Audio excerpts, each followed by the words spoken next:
Rumah makan Pindang Syafiq yang terletak di Jalan Lintas Kayu Agung Raub Untung di hari ketiga Idul Fitri 1443 Hijriah.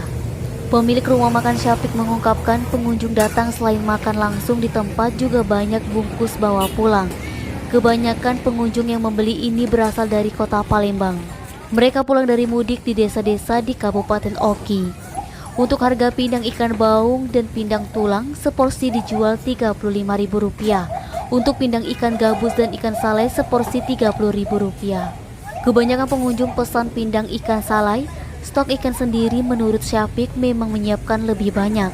Sudah diprediksi setiap lebaran pasti pengunjung ramai. Oleh karena itu, sudah menyiapkan stok yang banyak agar tidak kekurangan, sehingga bisa buka sampai malam. Salah satu pengunjung Leo mengatakan ia sengaja untuk singgah ke rumah makan Pindang Syafiq karena pindangnya enak.